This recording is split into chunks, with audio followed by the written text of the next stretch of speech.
Hello दोस्तों, आज अपन पटवारी के एग्जाम का जो लास्ट में जो पेपर हुआ था, लास्ट 2016 में इसका पेपर हुआ था। तो उसके पेपर में आए हुए मैथ्स के कुछ इंपॉर्टेंट क्वेश्चंस को देखते हैं। उनमें क्या क्या आया था। मैं सारे क्वेश्चन नहीं करा रहा हूँ क्योंकि काफ़ी ज़्यादा सिलेबस तो हट ही गया है। सिर्फ 4-5 टॉपिक ही बचे हैं। पहले पूरा सिलेबस आया करता था। तो उन 4-5 टॉपिकों में जो जो इंपॉर्टेंट मुझे क्वेश्चंस लगे मैं आपको उनको सोल्व करवा रहा हूँ, और मैं अपने हिसाब से ठीक लेवल के क्वेश्चन ले रहा हूँ जो इस पेपर में आए थे। और आखिरी में 2-3 सवाल तो वेरी वेरी इंपॉर्टेंट है, वो अब भी आ सकते हैं। तो चलिए देखिए, अपन सवालों को शुरू करते हैं। और ये मेंस का पेपर है। जो पिछली बार 2 पेपर हुआ करते थे, उसमें मेंस का पेपर है ये। उसके अपन कुछ क्वेश्चंस को देखते हैं। तो चलिए अपन पहले सवाल से शुरू करते हैं। आप देख पा रहे होंगे काफी आसान सवाल है, हार्ड नहीं है सवाल। कुछ एक सवाल है जो मैं आखिरी में कराऊंगा आपको, वेरी इंपॉर्टेंट है, वो आ सकते हैं इस बार भी। चलिए देखिए, अपन शुरू करते हैं। पहला सवाल आप देख पा रहे होंगे, आपकी स्क्रीन पर आ रहा है।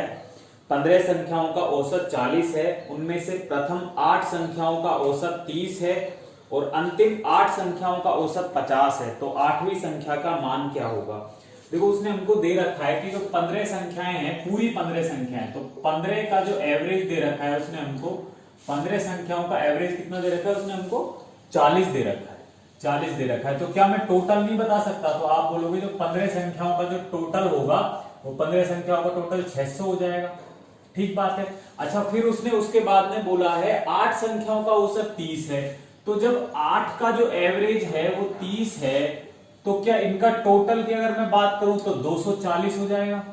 ठीक है, ये 8 है, ये 1 से लेकर 8 तक की संख्याएं हैं, और अगली 8 संख्या यानी 8 से लेकर 15 तक की, इनका जो एवरेज होगा वो सवाल वाले ने कितना दे रखा है, वो दे रखा है 50 दे रखा है। तो वो दे रखा है उसने 50। तो अगली 8 का योग, भाई ये 8 थी और मल्टीप्लाई करा तो टोटल आ गया। यहां भी ये 8 है, इसको 50 से मल्टीप्लाई करूंगा तो टोटल आ जाएगा। तो 50 8 कितने होते हैं, 400। तो ये हो जाएगा 400। आपने देखा कि ये जो 15 संख्याएं थी इनका 600 था, और यहाँ पे जो 15 संख्याएं बन रही हैं इनका कितना आ रहा है, 640 आ रहा है। ये आप देख पा रहे हो, ये 40 ज्यादा क्यों आ रहा है। ये 40 ज्यादा क्यों आ रहा है, क्योंकि हमने शुरू की 8 संख्याएं ली तो 1 से 8 तक आ गई। हमने लास्ट की 8 संख्याएं ली तो 8 से 15 तक आ गई। तो आपने देखा ये जो 8वीं संख्या है, ये जो 8वीं संख्या है, ये 2 बार रिपीट हो रही है। ये जो 8वीं संख्या है ये 2 बार रिपीट हो रही है। इसके 2 बार रिपीट होने की वजह से जो औसत है वो 40 बढ़ रहा है। तो हमको तो 8वीं संख्या एक बार ही चाहिए। तो 8वीं संख्या का मान क्या होगा, 8वीं संख्या का मान होगा, इसमें 2 बार आ रही है, इसमें 1 बार आ रही है, तो जो डबल बार जो रिपीट हो रही है 40 ही तो एक्स्ट्रा है। तो ये 8वीं संख्या जो है ये 40 ही हो जाएगी। यही सवाल का आंसर हो जाएगा। बिल्कुल इजीली हम सवाल को कर सकते थे। देखिए अगले सवाल पे आते हैं अपन। अगला सवाल क्या कह रहा है, अगला सवाल कह रहा है, इसको मिटा देते हैं।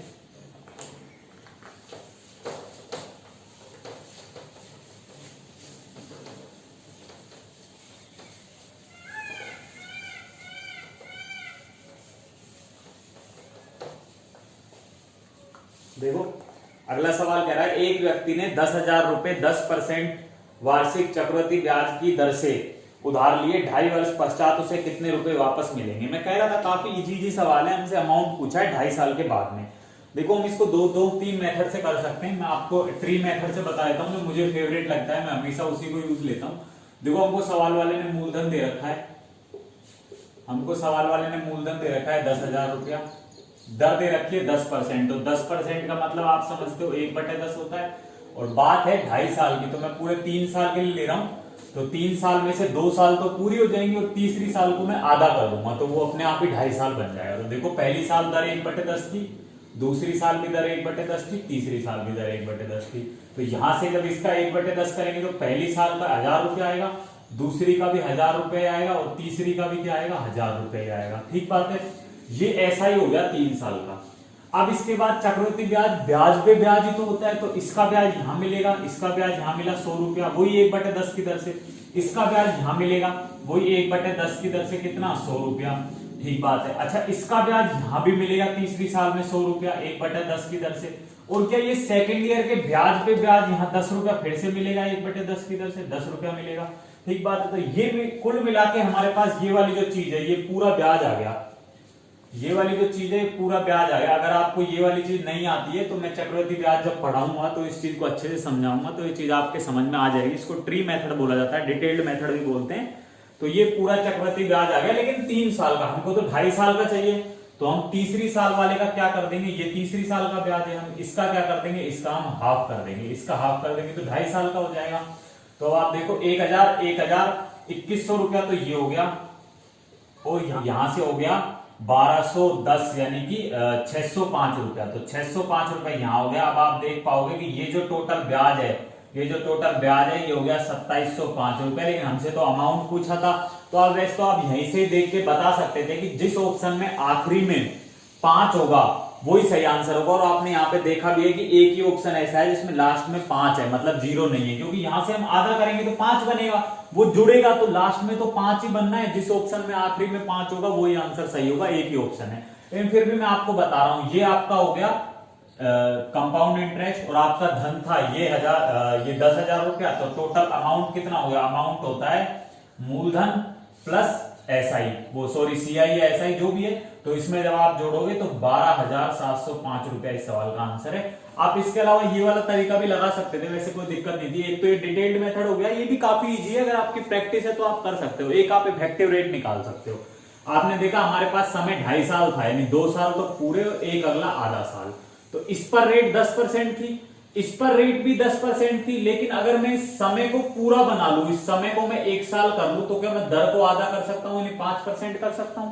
भाई मैं समय को पूरा ले रहा हूं, मैं दर को आधा कर लूंगा। तो अब बात हो गई, समय तो हो गया 3 साल, दर हो गई 2 साल की 10% और 1 साल की 5%। तो हम यहां से 3 साल की इफेक्टिव रेट निकाल सकते हैं। देखो मैं शुरुआत के 2 साल की इफेक्टिव रेट निकालू तो आपको पता होगा 10 और 10 की जो इफेक्टिव रेट होती है वो 21% होती है। ये याद रखने वाली चीज है।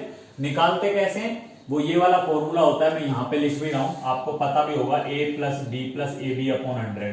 तो जब आप करोगे 10 प्लस 10 प्लस 100 बटे 100, तो ये कट जाएगा 10, 20 और 1 21, और 21% ये और 5% ये। जब इसकी आप इफेक्टिव रेट निकालोगे तो +5 प्लस 21 और 5, 21 पंजे 105, 21 गुणा 5 यानी कि 105 बटा 100। तो यहां से आप देखोगे 26 और ये हो जाएगा पॉइंट लग के, यानी कि ये हो जाएगी 27.05 रुपए, 27.05%। तो अब आपको बस 10,000 का 27.05% निकालना है, जो 2705 ही होता है। ऐसे भी आप कर सकते हैं।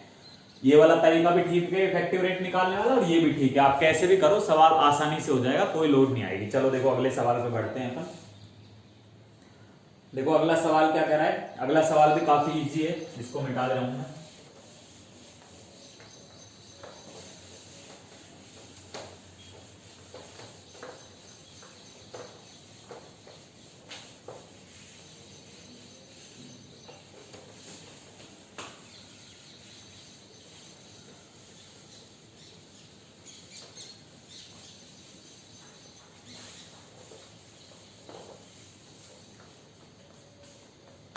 देखिए अगला सवाल कह रहा है, किस प्रतिशत वार्षिक चक्रवृद्धि ब्याज की दर से एक धनराशि 2 वर्ष में 4 गुना हो जाएगी। देखो बहुत ही आसान सवाल है, इसमें कुछ करना ही नहीं है। देखो कोई धनराशि है वो 2 वर्ष में 4 गुनी हो रही है, तो वो धनराशि स्वयं खुद होगी, फिर उसके बाद वो डबल हुई होगी, फिर उसके बाद तो वो 4 गुना हुई होगी। ऐसे तो है नहीं डायरेक्ट पैदा ही 4 गुना हुई थी, पहले वो धनराशि खुद अपने आप में होगी, मतलब 1 गुना होगी खुद का, फिर उसके बाद में कुछ समय लगा, कुछ रेट से धन रहा और वो डबल हो गई, फिर डबल से वापस 4 गुना हो गई, क्योंकि ये सक्सेसिवली चेंज होता है इसमें।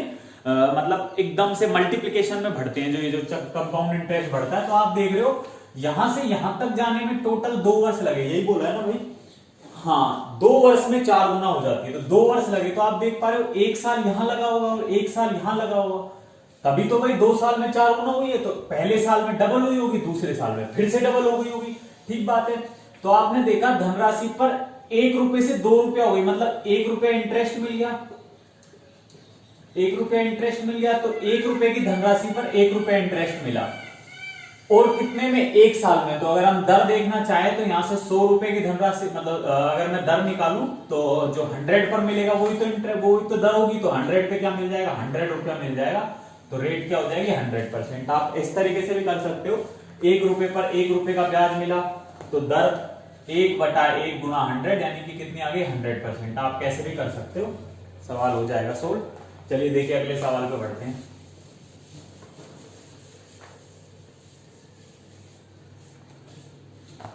देखो अगला सवाल क्या कहता है,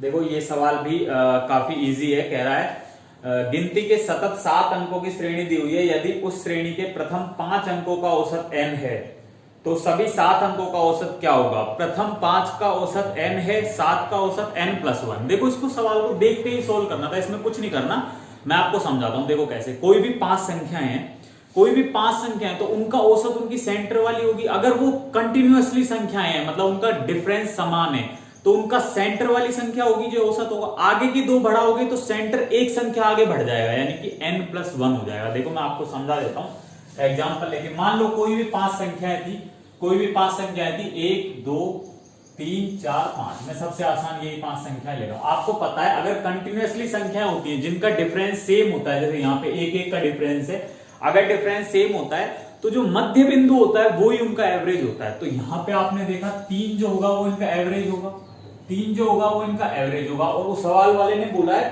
5 का औसत n है, यानी कि 3 ही तो n है, ये 3 ही तो n है। अब उसने बोला है आगे 2 और बढ़ाया जाता है, तो 5 से 6 और 6 से 7 कर दिया जाता है।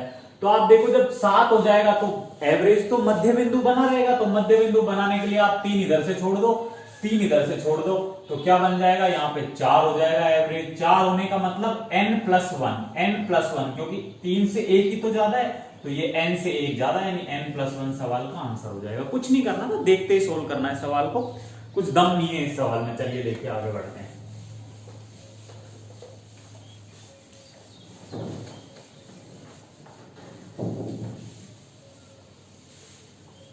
देखो मैं इसकी पीडीएफ भी जो है वो डिस्क्रिप्शन में डलवा दूंगा।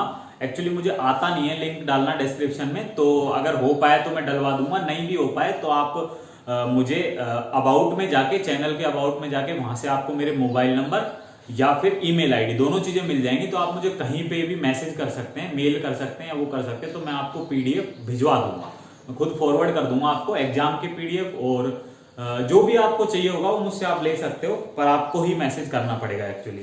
तो चलिए देखिए अगले सवाल पे आते हैं अपन। अगला सवाल कह रहा है, ये सवाल इंपॉर्टेंट है भाई, अगला इजी है पर इंपॉर्टेंट सवाल है, ये मैंने पहले भी 1-2 एग्जामों में देखा है और आ सकता है। देखो यदि m संख्याओं का औसत n² है, मैं आपसे m संख्याओं का योग पूछ रहा हूं, m का योग अगर मैं आपसे पूछूं तो आप बोलोगे सर योग तो क्या होता है, औसत गुना नंबर ऑफ संख्याएं। तो m का औसत n² है तो योग हो जाएगा m इंटू n², यही हो जाएगा। फिर आगे उसने बोला है n संख्याओं का औसत n² है, तो अगर मैं n का योग देखूंगा यहां से तो आप बोलोगे सर n इंटू m², ये हो जाएगा। अच्छा अगर मैं टोटल करूं तो आप बोलोगे सर जो m+n का जो योग होगा वो हो जाएगा, यहां से देखो mn दोनों से कॉमन निकल आएगा, mn अगर दोनों से मैं कॉमन निकालता हूं तो mn गया, तो यहां तो बचा n, यहां से mn गया तो सिर्फ क्या बच गया, m बच गया। अच्छा mn का योग ये है, mn संख्याओं का योग ये है, अगर मेरे को एवरेज चाहिए तो मैं भाग लगा दूंगा, तो mn m+n बटे m+n, ये आपस में कट जाएगा, एवरेज क्या आएगा, mn आ जाएगा। और हमसे यही पूछा था m+n संख्याओं का औसत क्या है, mn है। अगर देखो आपको ये वाली चीज जो ये अलजेब्रिक फंक्शन में चल जाता है, एबीसीडी में चला जाता है, अगर आपको नहीं समझ में आती है आप कुछ मत करो, आप m और n को कुछ मान लो, अपनी मर्जी से मान लो। जैसे आप यूं कह दो m बराबर 3 है या 4 है, n बराबर 5 है, आप कुछ भी मान सकते हो, कोई फर्क नहीं पड़ेगा। आप m और n की वैल्यू मान लो और वैसे वैसे सोल्व करते जाओ जैसे आप एवरेज में नॉर्मली करते हो, तो आपका आंसर सही आएगा। बस अपन को फर्क ये करना होगा, अपन को ऑप्शंस चेक करने पड़ेंगे, अपना कौन सा ऑप्शन मैच कर रहा है उस वैल्यू से। तो आप इस तरीके से भी बना सकते हो सवालों को। चलिए देखिए अपन आगे बढ़ते हैं।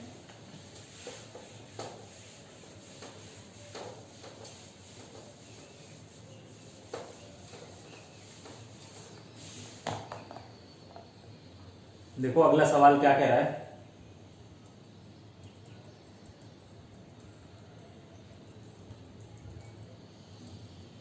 देखो ये सवाल भी काफी इजी है, इसमें भी कुछ है नहीं दम वैसे तो।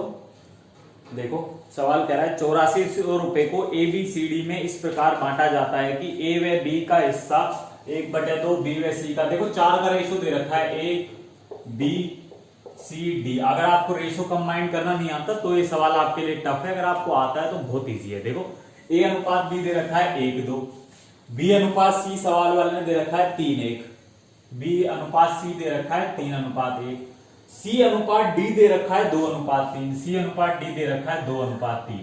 तो अब आपसे पूछा है कि कंबाइन करना है, कुल मिला के कंबाइन करना है, आंसर आ जाएगा। देखो कंबाइन करना अगर आपको नहीं आता है तो मैं सबसे आसान तरीका बता रहा हूं कंबाइन करने का। आप खाली जगह को भर दो। देखो इस 2 के आगे का सारा खाली है तो इस 2 के आगे 2 2 चिपका दो। इस 1 के आगे का खाली है तो 1 चिपका दो। इस 3 के इधर का खाली है तो 3 ही चिपका दो। ये 2 है, इसके इधर खाली है 2, वापस से खाली है 2, ऐसे चिपका दो। अब देखो अगर कुछ कट रहा है तो आप काट सकते हो, अगर कुछ कट रहा है तो आप काट सकते हो, लेकिन सेम चारों में कटनी चाहिए वो चीज, वो वैल्यू चारों में कटनी चाहिए। नहीं कट रही तो आप सीधा गुणा कर दो। जैसे देखो 2 इसमें भी है, 2 इसमें भी है, 2 इस लाइन में भी है, चाहे ये वाला काट दो चाहे ये वाला काट दो, अल्टीमेटली नीचे गुना हो गई तो आने ये है, और 2 इस लाइन में भी है, तो मैंने एक पूरी मतलब ऐसे में से 2 2 उड़ा दिए। तो अब मल्टीप्लाई कर दो। देखो 3 यहां मल्टीप्लाई करोगे तो 6, यहां मल्टीप्लाई करोगे तो 2, यहां मल्टीप्लाई करोगे तो 3। ये हमारे पास रेशियो आ गया चारों का। और चारों का अगर अब क्या पूछा है इसने आगे, ABCD में बांटा जाता है तो A व C व B व C के भागों का अनुपात। तो देखो वैसे तो आप A व C बोला है तो 5, A व C का हिस्सा 5, B व C का हिस्सा 8, A व C का हिस्सा 5 और 5:8 चाहिए हमको, 5:8 चाहिए। तो पहले तो आप ऑप्शन में ही देखो कि कौन सा ऑप्शन 5:8 नहीं बना रहा। जो नहीं बना रहा वो तो वैसे ही गलत है। देखो पहला ऑप्शन बना रहा है क्या, पहला ऑप्शन तो नहीं बना रहा, गलत है। दूसरा ऑप्शन बना रहा है क्या, 2 2 गए, दूसरा ऑप्शन भी नहीं बना रहा, ये भी गलत है। तीसरा ऑप्शन बना रहा है क्या, 5 8, 6 से काटे तो 5 8, ये बना रहा है भाई, ये बना रहा है तीसरा ऑप्शन। चौथे की बात करें तो ये भी नहीं बना रहा, तो एक तीसरा ऑप्शन बनता है जो सही है। बाकी मैं पूरा बता भी देता हूं। देखो टोटल क्या है, यहां से टोटल है 9 2 11 और 3 14। अब सवाल वाले ने टोटल अमाउंट को तो बांटा है, यानी 14 की वैल्यू 8400 है, तो 1 की वैल्यू कितनी हो जाएगी 600, 1 की वैल्यू 600 हो जाएगी, और 5 की वैल्यू 3000 और 8 की वैल्यू 4800। तो यही सवाल का आंसर हो जाएगा 3000 और 4800। बिल्कुल आसान सवाल था। देखो कुछ दम नहीं है सवाल में, मैं इसलिए फटाफट से करवा रहा हूं, ज्यादा टाइम नहीं बिगाड़ रहा आप लोगों का। देखो अगले सवाल पे आते हैं।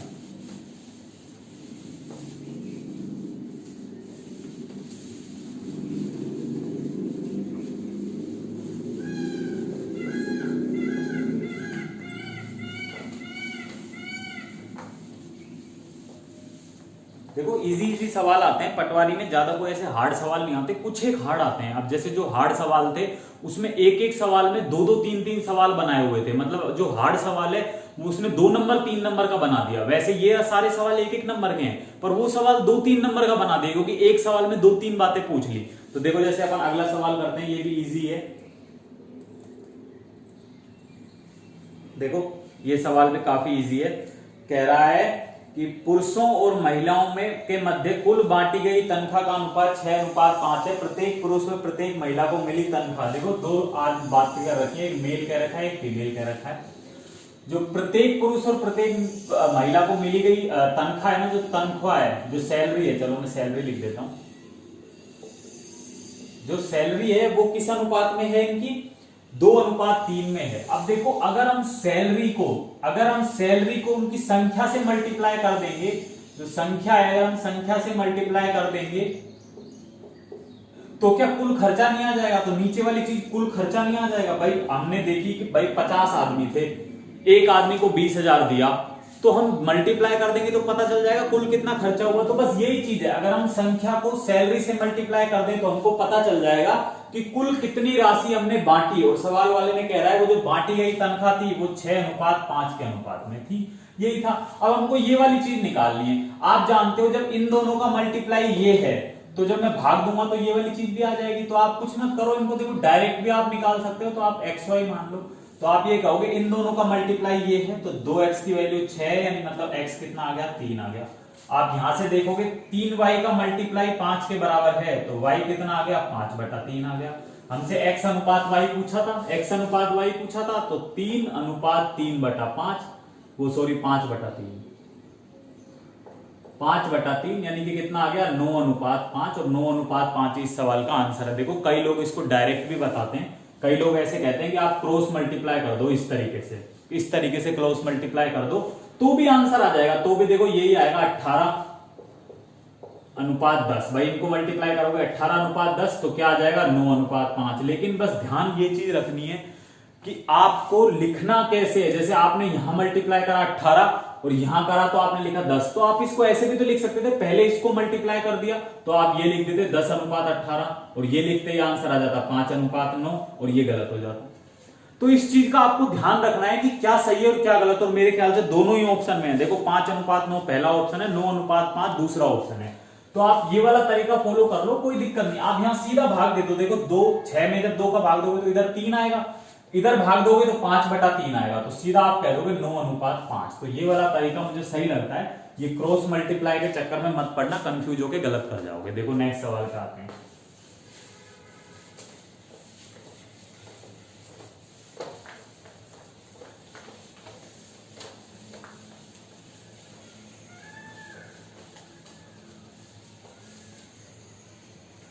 देखो नेक्स्ट सवाल क्या कह रहा है।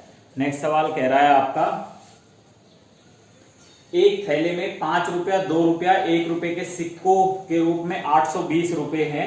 यदि थैले में सिक्कों की संख्या का अनुपात, देखो उनको संख्या का अनुपात दिया हुआ है,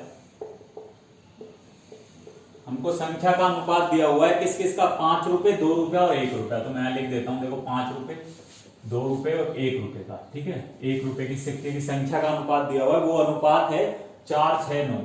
तो ये 4x सिक्के हो जाएंगे, ये 6x सिक्के हो जाएंगे और ये 9x सिक्के हो जाएंगे, ठीक बात है।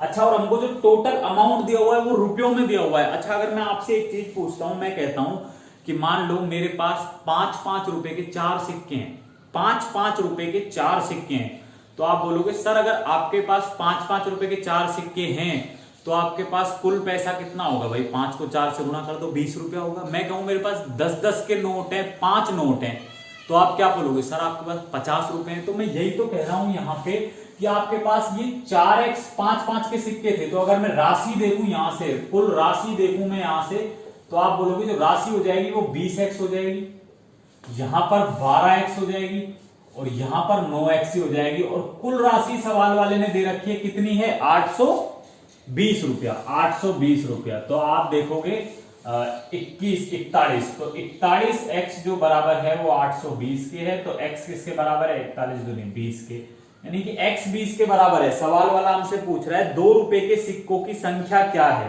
तो 2 रुपए के सिक्कों की संख्या तो ये है 6x। जब x 20 के बराबर है तो ये कितना हो जाएगा भाई? 120 सिक्के हो जाएंगे और यही सवाल का आंसर है। बिल्कुल इजी सवाल था, बिल्कुल इजी था, इसमें कुछ करना ही नहीं था। चलो देखो आगे बढ़ते हैं अपन।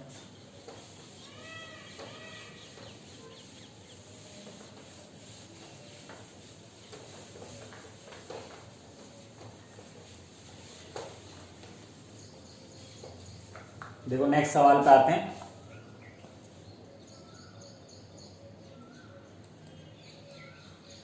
देखो ये भी काफी इजी सवाल है जो अगला है। सवाल कह रहा है एक भिन्न के अंश में 200% और हर में 400% की वृद्धि कर दी जाती है। तो आप ऐसे मान लो भिन्न का जो अंश था और जो हर था वो आप x/y मान लो। अगर मैं दोनों तरफ 100 से मल्टीप्लाई करूं तो कोई दिक्कत थोड़ी है भाई। क्यों कर दिया? क्योंकि हमको परसेंटेज में चेंज करना है तो हमको दिक्कत नहीं आएगी। परसेंटेज में जब भी चेंज करना हो तो 100 मान के करते हैं तो बेटर होता है, आप जानते हो। अब हमने देखा भिन्न के अंश में 200% की वृद्धि कर दी। जब इसमें 200% की वृद्धि हुई तो आप देखोगे 100 तो पहले था, 200% की वृद्धि होती है 300x बन गया होगा। और इसमें हर में कितनी वृद्धि करी है? 400% की वृद्धि करी है। तो 100 तो पहले था, जब इसमें 400% की और वृद्धि कर दी तो यानी 400 की वृद्धि हो गई, ये 500y हो गया। और अब जो नई भिन्न है, सवाल वाला कह रहा है नई भिन्न 1 सही 1/20 बन जाती है। तो 20 से कम 20 और 21/20 बन जाती है। नई भिन्न क्या बन जाती है? 21/20 बन जाती है। देखो 2 0 से 2 0, 3 से कटा 7 बार, 5 से कटा 4 बार। आपने देखा x/y कितना आ गया? 7/4 आ गया। अगर और आपको सोल्व करना है तो 4 एकम 4 और 3/4 और यही सवाल का आंसर। बिल्कुल सिंपल सवाल था, कुछ नहीं करना था इस सवाल में। देखो अगले पे बढ़ते हैं अपन।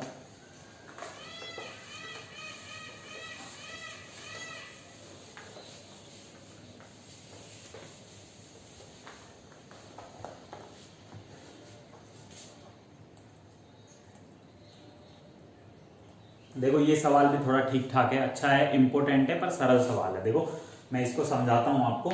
1650 रुपए 4% वार्षिक दर से साधारण ब्याज पर दे 1800 रुपए पर संगणित ब्याज से 30 रुपया कम है, उधार दिए गए धन की समय अवधि बताओ। 1650 रुपए 4% की दर से साधारण ब्याज पर 1800 रुपए पर संगणित ब्याज से, मतलब कहना चाह रहा है 1650 रुपए को 4% की दर से उधार दिया गया एसआई पर, साधारण ब्याज पर, और एक 1800 रुपए को दिया गया। तो 1800 रुपए से जो ब्याज मिला है ना वो 30 रुपया ज्यादा मिला है, 30 रुपया ज्यादा मिला है। तो देखो इस सवाल को ज्यादा दिमाग लगाने की जरूरत नहीं है, आप सिंपल सा समझो 30 रुपए ज्यादा मिलने के पीछे रीजन क्या था। तो आप देख पाओगे कि भाई एक तरफ हमने 1650 रुपए दिए थे, एक तरफ हमने 800 रुपए दिए थे, तो यानी जो 150 रुपया है, इस 150 रुपए पर ही तो 30 रुपए का ब्याज मिला है कि नहीं भाई। जो 30 रुपए ज्यादा मिला है वो क्यों मिला है, क्योंकि 150 रुपए की वजह से मिला है। तो वो 150 रुपया जो है, वो जो 150 रुपया है, वो 150 रुपया हमने 4% की दर से टी समय तक रखा और उसकी वजह से हमको 30 रुपए का ब्याज मिल गया। तो देखो 100 से यहां पर 3, यहां पर 2, तो अब आप काट लो, ये 2 बार कट जाएगा और 6 पंजों, यानी टी बराबर कितना आ जाएगा, टी बराबर आ जाएगा 5 साल। बस यही सवाल का आंसर है, बिल्कुल आसान है। अगर आप और बेसिक से चाहते हो तो आप ऐसे कर सकते हो, 1800 रुपए को 4% की दर से टी साल के लिए रखा, माइनस, देखो मैं बना देता हूं इक्वेशन, चलो आप इस तरीके से कर सकते हो। अगर आप बेसिक चाहते हो तो 4% की दर से टी समय के लिए रखा, तो ये ब्याज मिला। 1650 रुपए को 4% की दर से टी समय तक रखा, तो ये ब्याज मिला, और इन दोनों के ब्याज में जो अंतर है वो 30 रुपए का है। यहां से भी सवाल का आंसर आ जाएगा, क्योंकि यही सवाल वाले ने बोला है। और इस तरीके से आप कर सकते हो। बाकी ये वाला तरीका ठीक है, वो कुछ करना पड़ा नहीं, इसमें आसान पड़ा। तो देखो आगे बढ़ते हैं।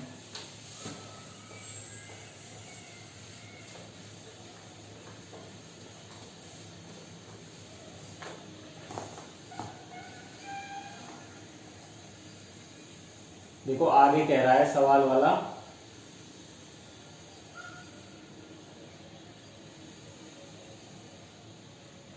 देखो ये सवाल जो है ये थोड़ा सा कैलकुलेटिव सवाल है, अच्छा है। देखो अपन करते हैं।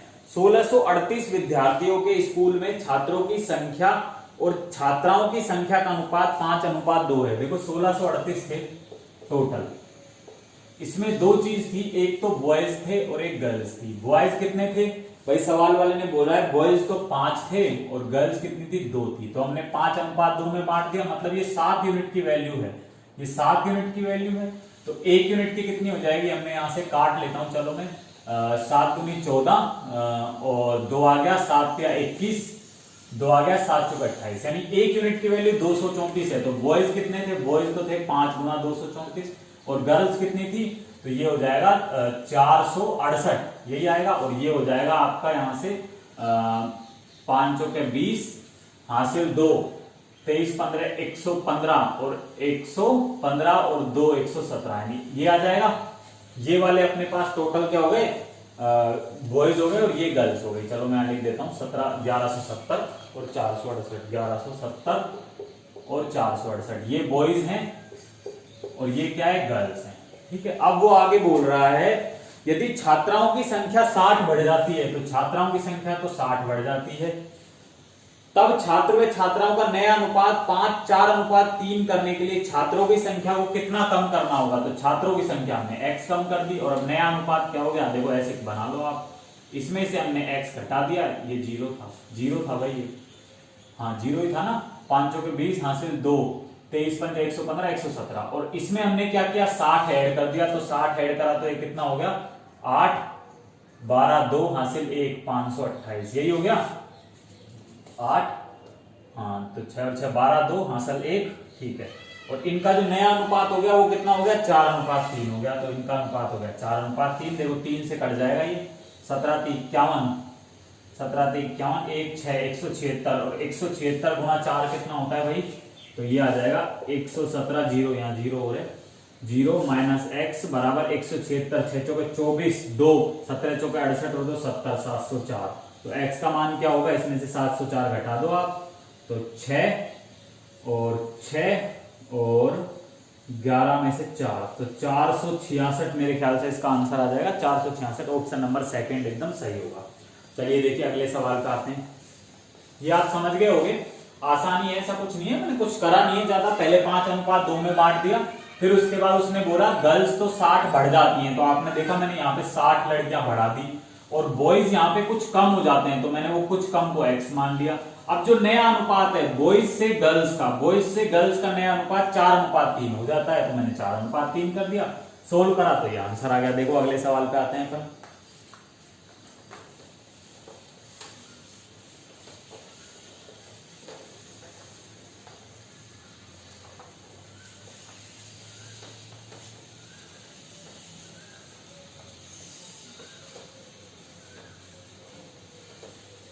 देखो नेक्स्ट सवाल क्या कह रहा है। नेक्स्ट सवाल में कुछ भी नहीं है, आपको पेन भी चलाने की जरूरत नहीं है, आप कुछ मत करो। देखो मैं चलाऊंगा भी नहीं क्योंकि रेशो ही सेट करना है। मैं ये मार्कर दोनों रख देता हूं, अब मेरी बात सुनो। देखो दोनों हाथ मेरे ऊपर है, मैं बताता हूं आपको कैसे करना है। AB 4-5 है, BC 20-11 है, CD 6-7 है। अब आप मेरी एक बात को सिंपल सा समझो कि चाहे हम रेशो को कैसे भी सेट कर लें, कर ले, जो पर्टिकुलर वैल्यूज का रेशो है, जैसे हमको यहाँ पे ABCD का रेशो पूछा है, तो A अनुपात B जो दे रखा है वो कभी चेंज नहीं होगा, B अनुपात C भी कभी चेंज नहीं होगा, C अनुपात D भी कभी चेंज नहीं होगा। जो दो पर्टिकुलर वैल्यूज का रेशो है वो का वो ही बना रहेगा। जैसे अब आप देखो कि अपन को यहाँ पे C अनुपात D 6:7 दे रखा है, तो जिस रेशो में 6-7 नहीं बन रहा ना CD, वो तो वैसे ही गलत है। तो आप देखो 6-7 किस किस में बन रहा है, पहले में 6-7 बन रहा है, नहीं बन रहा, मतलब पहला ऑप्शन तो आपका हो गया गलत, पहला ऑप्शन गलत हो गया। फिर मैंने देखा कि दूसरे ऑप्शन में 6-7 बन रहा है, तो दूसरे ऑप्शन में भी 6-7 बनने का कोई स्कोप नहीं है, तो दूसरा ऑप्शन भी आपका गलत हो गया। फिर मैंने देखा तीसरे ऑप्शन में 6-7 बन रहा है, बिल्कुल तीसरे ऑप्शन में 6-7 बन रहा है, और चौथे में भी 6-7 बन रहा है, मतलब आंसर तो तीसरे और चौथे में से कोई सा सही है। आप देख पा रहे होगे, आपको समझ में आ रहा होगा, आंसर तो तीसरे और चौथे में से कोई सा सही है। अब देखो, अब आप बी और सी का रेशो देख लो, कोई दूसरा रेशो पकड़ लो, बी और सी का। बी और सी हमने देखा तीसरे ऑप्शन में बी और सी 120-66 20-11 का रेशो बन रहा है, लेकिन चौथे ऑप्शन में अगर मैं बात करूं तो बी और सी का रेशो जो है वो 70-66 है, जो कैसे भी 20-11 नहीं बन रहा। तो हमने यहां से देखा चौथा ऑप्शन भी गलत है, अगर ये गलत है तो आप तीसरा ऑप्शन सही होगा। और तीसरे ऑप्शन के अब आप सारे रेशो क्रॉस चेक करने के लिए चेक कर सकते हो। देखो ए बी जो है वो है 96-120, तो 4:5 है, आप काट सकते हो इसको आराम से। देखो किससे कट जाएगा, ये 24 से कट जाएगा, 24 चौके 96, 24 पंजे 120, 4:5 बन रहा है। बीसी का रेशो देख लो 120-66, 6 से कट जाएगा 120-66, तो आ गया 20-11। और यहाँ पे आप देख लो सीडी का रेशो देख लो 6-7 का रेशो है, 11 से कटते ही, तो आप देख पा रहे हो यहां से सी ऑप्शन सही हो जाएगा। इस तरीके के सवालों में पेन चलाने की भी जरूरत नहीं है। और अगर आप चाहते हो तो रेशो कंबाइन करके आप कर सकते हो, खाली जगह को भर के फटाफट से हो जाएगा, कोई बड़ी बात नहीं है। आप चाहो तो मैं बता भी दूंगा, पर मुझे लगता नहीं है कोई जरूरत है। चलो देखो बता देता हूं, 1 मिनट लगेगी। देखो ए बी सी डी ये 4 रेशो थे इस तरीके से। ए बी का रेशो था 4-5, बी सी का रेशो था 20-11, सी डी का रेशो था 6-7। मैंने बोला खाली जगहों को भर दो, 5 से भर दो, 5 से भर दो, 11 से भर दो, 20 से भर दो, जो उसके बगल वाला खाली है उससे भरते जाओ। 6 से भर दो, 6 से भर दो। देखो कुछ कट रहा है तो काट दो। देखो 5 इसमें भी है, 5 इसमें भी है, 5 इसमें भी है, इसमें 20 है, तो 20 के अंदर 5 और 4 दोनों होते हैं। भाई मैं इस 20 को ऐसे लिख सकता हूं ना, 5 गुना 4, तो 5 तो हट जाएगा, 4 बचा। अब आप देख लो 6 चौके 24, चौके 96, यहां से आप देखोगे 20 छक्की 120, यहां से आप देखोगे 11 6 66, और यहां से देखोगे 11 7 77। तो इस तरीके से ये बन जाएगा। कुछ भी नहीं है, बिल्कुल आसान है, लोड लेने की जरूरत नहीं है, बिल्कुल इजी सवाल था ये। देखो और अपन कुछ सवालों पे बढ़ते हैं जो आए हुए हैं। ये सारे सवाल आप देख पाओगे पटवारी मेंस के आए हुए हैं। मैं प्री के सवाल तो नहीं करवा रहा हूं क्योंकि प्री के तो और भी ज्यादा इजी है। जब मेंस का ये हाल है तो प्री के तो और भी ज्यादा इजी है। देखो और अगले सवाल पे आते हैं अपन।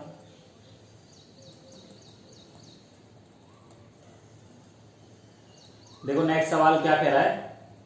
हाँ आप देखो क्षेत्रफल के कुछ सवाल चालू हो जाते हैं। इसमें क्या है, ट्रिग्नोमेट्री के सवाल भी आए हुए थे, ये सवाल भी आए हुए थे, पर मैं नहीं करा रहा हूं क्योंकि अपने कोर्स में नहीं है। हाँ एक सवाल प्रॉफिट एंड लॉस का आया हुआ था जो मैंने नहीं लिया है क्योंकि वो इतना आसान सवाल था। मैंने जो लास्ट वीडियो करवाई थी प्रॉफिट एंड लॉस की, उन्हीं में से था वो सवाल।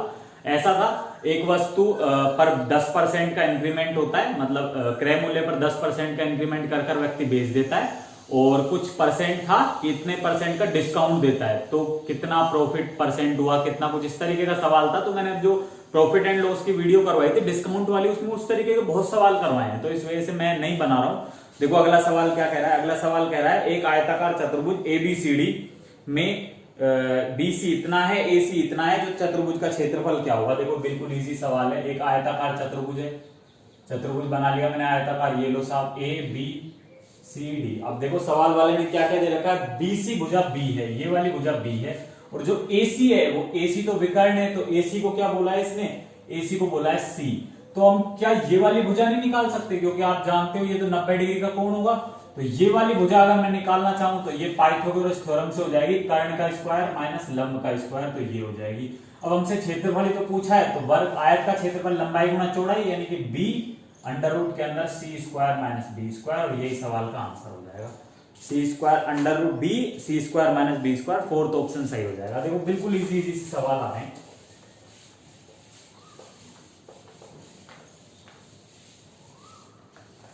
काफी इजी क्वेश्चंस आए थे। देखो अगले सवाल पे आते हैं अपन।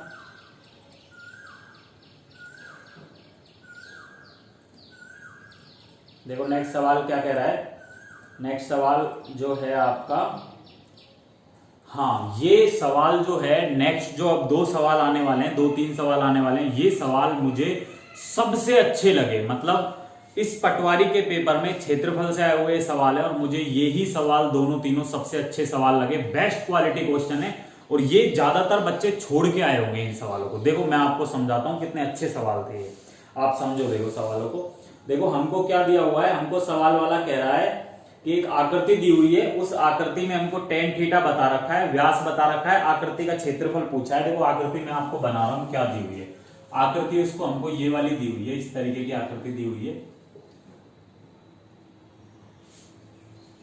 इस तरीके की कुछ आकृति दी हुई है। ये वाला जो डिस्टेंस है, ये वाली डिस्टेंस 2a है, सवाल वाले ने 2a बोला है इस डिस्टेंस को, 2a बोला है इस डिस्टेंस को, और ये यहां से एक इस तरीके से बना रखा है, और ये वाला एंगल भी थीटा है, और ये वाला एंगल भी थीटा है, ये बना रखा है। अब उसने बोला है ये एक समद्विबाहु त्रिभुज है, समद्विबाहु त्रिभुज है तो मतलब ये वाली दोनों भुजाएं बराबर होंगी, और ये सेंटर पॉइंट पर काटेगा, तो ये वाली डिस्टेंस a होगी, और ये वाली डिस्टेंस भी क्या होगी, a होगी। ठीक है, इसके बाद इसने बोला है tan थीटा 2/3 है, अर्धवृत्त का व्यास, और जो नीचे वाली चीज है ये अर्धवृत्त है, इसका व्यास 2a है, तो इसका सेंटर पॉइंट ये होगा, और इसकी त्रिज्या a हो जाएगी। हमको देखो tan थीटा दे रखा है सवाल वाले ने, हमको tan थीटा दे रखा है 2/3, ये दे रखा है वही tan थीटा दे रखा है 2/3। तो देखो tan थीटा एक्चुअल में होता क्या है, tan थीटा होता है, देखो लाल बटे कक्का से अगर आप समझते हो, तो लाल बटे कक्का से आप समझते होगे कि L जो होता है ये तो लंब है, 2 लंब है, और आधार कितना है 3 है, और लंब होता क्या है, लंब होता है थीटा के सामने वाला लंब होता है, थीटा के सामने वाला लंब होता है, यानी कि ये जो A है, ये जो A है यही तो लंब है, ये तो लंब है, और इसका तो सवाल वाले ने 2 दे रखा है, और ये वाली जो चीज है आधार, ये उसने 3 दे रखा है, ये उसने 3 दे रखा है हमको। तो हमने देखा, तो ये वाला अगर मैं A के रेस्पेक्ट में बात करूं, क्योंकि सवाल वाले ने जो ऑप्शंस दे रखे हैं वो पाई और ए की फॉर्म में दे रखे हैं, तो मुझे 2 और 3 से मतलब नहीं है, मुझे मतलब है ए से। अब आप देखोगे यहां से जब 2 की वैल्यू ए है तो 3 की वैल्यू कितनी हो जाएगी, ये 3 की वैल्यू, यानी ये वाली जो भुजा होगी ये 1.5 ए हो जाएगी, अगर आप समझ पा रहे हो तो। नहीं समझ पा रहे तो मैं बताता हूं, देखो कैसे हो जाएगी। जब 2 यूनिट जो है उसका मान ए है, तो 1 यूनिट का मान क्या हो जाएगा, a/2 हो जाएगा, और हमको 3 यूनिट का, यानी इस वाली भुजा को a के रेस्पेक्ट में देखें तो 3 यूनिट का मान क्या हो जाएगा भाई, a/2 इंटू 3, तो यानी कि 1.5 a नहीं हो जाएगा क्या, तो ये वाली भुजा 1.5 a होगी, और ये वाली भुजा क्या है, a है। अब हमसे इसका क्षेत्रफल पूछा है, अगर क्षेत्रफल निकालना है हमको, तो अगर मैं समद्विबाहु त्रिभुज का क्षेत्रफल निकाल दूं और इस वृत्त का क्षेत्रफल निकाल दूं तो काम बन जाएगा। तो देखो समद्विबाहु त्रिभुज का क्षेत्रफल कैसे निकाल सकता हूं, 1/2 आधार, आधार कितना है इसका, आधार है 2a, ऊंचाई कितनी है 1.5 है, 1.5 है, तो ये तो इसका क्षेत्रफल हो गया। अब और क्षेत्रफल बचा किसका, इस अर्धवृत्त का, तो अर्धवृत्त का क्षेत्रफल होता है πr²/2, तो πr², r तो a था, तो a²/2, तो आप एक काम करो, a को तो 1/2 a को तो कॉमन निकाल लो, मतलब 1/2 को तो मैंने कॉमन निकाल लिया यहां से, और यहां से देखो ये बन रहा है, ये वाली चीज कितनी बन के आ जाएगी, यहां से 1.5 और 2 3 है, ये वाली चीज बन जाएगी 3a², और यहां पर है a², तो a² भी कॉमन आ जाएगा, a² भी कॉमन आ जाएगा यहां से। अब देखो ए स्क्वायर बाई 2 तो कॉमन आ गया, इधर क्या बचा 3, ए स्क्वायर निकल चुका है, इधर बचा 3 और इधर क्या बचा ए स्क्वायर बाई 2 कॉमन आ गया तो पाई। तो ए स्क्वायर बाई 2 3 प्लस पाई, तो कौन सा ऑप्शन सही हो जाएगा, ए स्क्वायर बाई 2 3 प्लस पाई, यानी तीसरा ऑप्शन जो है वो सवाल का सही हो जाएगा। देखो अब एक सवाल ये बना दिया इसमें, अब जो इसके अगला वाला सवाल था ना, इसके अगला वाला सवाल था, उस सवाल में पूछ लिया कि उपरोक्त क्वेश्चंस में, उपरोक्त सवाल में दी गई आकृति का परिमाप बताओ। तो ये वाला सवाल 2 नंबर का हो गया। अब देखो हम इसका परिमाप कैसे निकालेंगे। अगर हमको इसका परिमाप निकालना है, अगर हमको इस आकृति का परिमाप निकालना है तो देखो हम इस तरीके से निकाल सकते हैं। आपको परिमाप के लिए क्या पता होना चाहिए, ये तो इसका क्षेत्रफल हो गया, ये तो इसका क्या हो गया, क्षेत्रफल हो गया, यानी एरिया हो गया। आपको परिमाप के लिए क्या पता होना चाहिए, परिमाप होता क्या है, आउटर एरिया होता है, परिमाप यही तो होता है, ये वाला और फिर ये वाला। तो हम ये वाली अगर भुजा निकालें तो आप देखोगे ये वाली भुजा कैसे निकलेगी, ये 3 है, ये वाली डिस्टेंस 2 थी, ये वाली डिस्टेंस हमने देखा था यहां से ये 2 थी रेशो के अकॉर्डिंग, तो ये वाली कितनी हो जाएगी भाई 9 और 4 अंडर रूट 13, ये वाली हो जाएगी अंडर रूट 13। जब एक यूनिट की वैल्यू a बाई 2 थी तो अंडर रूट 13 की वैल्यू क्या हो जाएगी, अंडर रूट 13 से मल्टीप्लाई कर दो a बाई 2, ये वाली डिस्टेंस ये होगी और ये वाली भी सेम ही होगी अंडर रूट 13 a बाई 2, ये दोनों under root 13 a by 2 under root 13 by 2 होगी। अब ये वाली जो चीज होगी ये परिधि है, तो ये पाई 2 पाई आर बाई 2 होगी, यानी ये वाली जो परिधि है ये वाली चीज कितनी हो जाएगी, परिधि अगर मैं इसकी देखूं तो ये हो जाएगी पाई आर का मतलब तो ए ही होगा भाई, पाई 2 पाई आर बाई 2, तो 2 से तो 2 कट जाएगा, पाई ये बन जाएगी ये। तो देखो हमको परिमाप कैसे निकाल सकते हैं, परिमाप ऐसे निकल जाएगा कि root 13 a by 2 plus root 13 a by 2, root 13 a by 2 plus root 13 a by 2 plus का चलो मैं इसको पूरा ही लिख देता हूं इस परिधि को, अगर आपको कंफ्यूजन हो रहा है तो ये परिधि हो जाएगी आपकी 2 पाई आर बाई 2, ठीक है, ये परिधि हो जाएगी। नीचे वाली चीज है 2 पाई आर तो ए है बाई 2, ठीक है। अब आप देख पाओगे यहां से ये वाली चीज जो है ये 2 से 2 कट जाएगा और इनको जब आप जोड़ोगे, इन दोनों को जब आप जोड़ोगे तो 13 बाई 2 रूट 13 हो जाएगा, यानी कि रूट 13 ए प्लस पाई ए, तो ए को आप कॉमन निकाल लो और रूट 13 प्लस पाई, ये इसका क्या हो जाएगा, ये इसका परिमाप हो जाएगा। तो ये इसका अगला वाला सवाल था। ये वाला सवाल मुझे वास्तव में अच्छा लगा था, ये वाला सवाल बहुत अच्छा था, इंपॉर्टेंट क्वेश्चन था, तो मुझे लगा ये कराना चाहिए। देखो इसके अगले सवाल पे बढ़ते हैं, वो भी काफी अच्छा सवाल है। इस पे 2 सवाल बने थे तो ये ऐसे करके डबल हो गया था सवाल। चलो देखो अगले पे आते हैं अपन।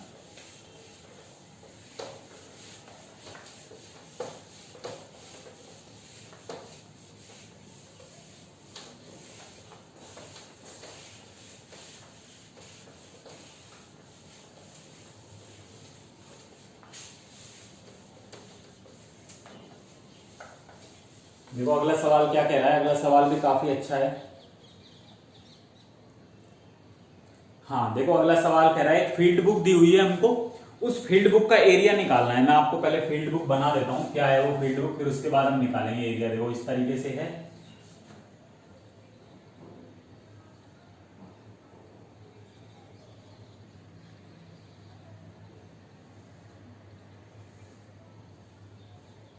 देखो इस तरीके की फील्ड बुक दी हुई है हमको सवाल वाले ने।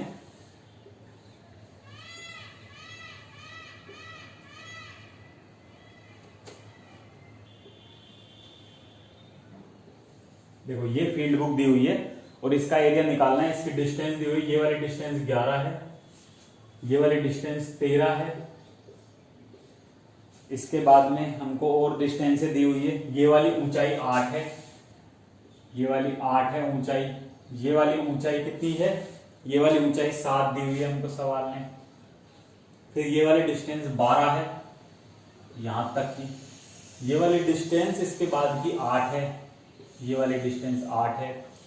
फिर उसके बाद में ये वाली डिस्टेंस 12 है, ये वाली डिस्टेंस 12 है।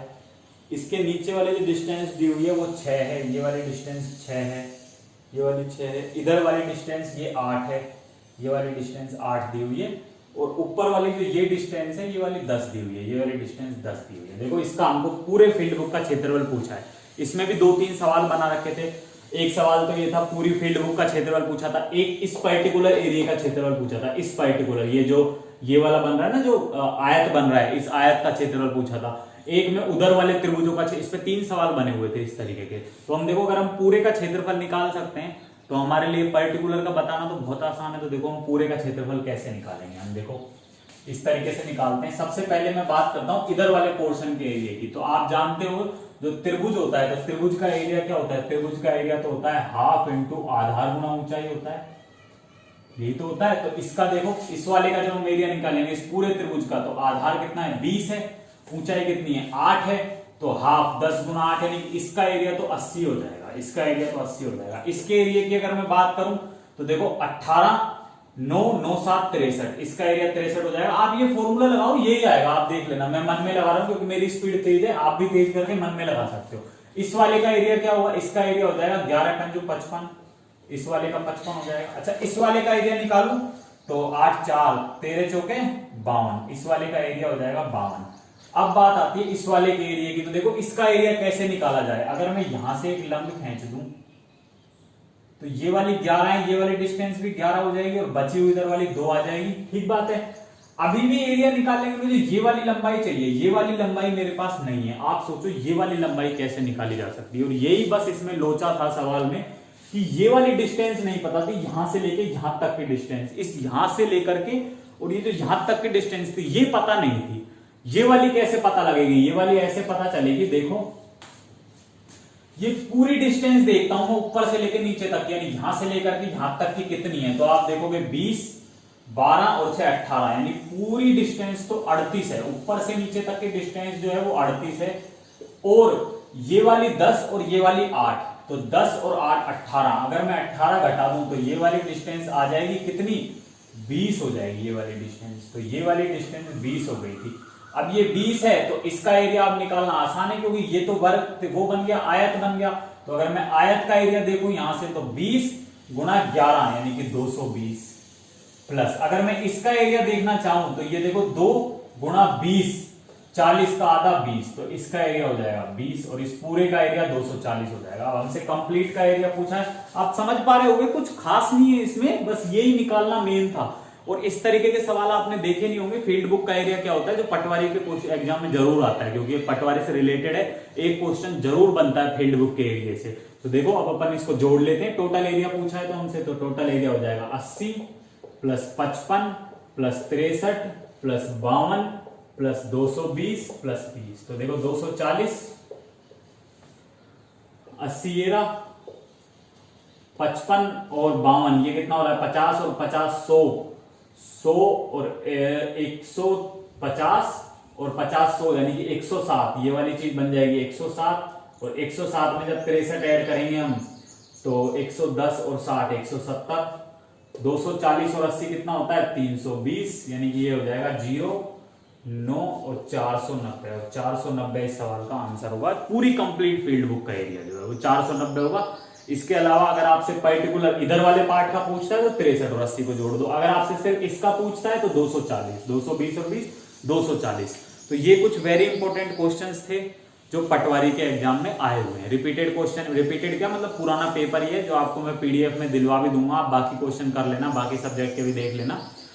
इसके अलावा अगर आपने सिलेबस वाली नहीं देखी हो पटवारी की तो आप देख लो, मैं डिस्क्रिप्शन में लिंक डलवा दूंगा। पटवारी का सिलेबस क्या है, राजस्थान जीके में क्या पढ़ना है, हिंदी इंग्लिश में क्या पढ़ना है, साइंस में क्या पढ़ना है, पर्टिकुलर सब्जेक्ट में क्या क्या पढ़ना है डिटेल्ड में, तो उस सब के बारे में मैंने बताया हुआ है।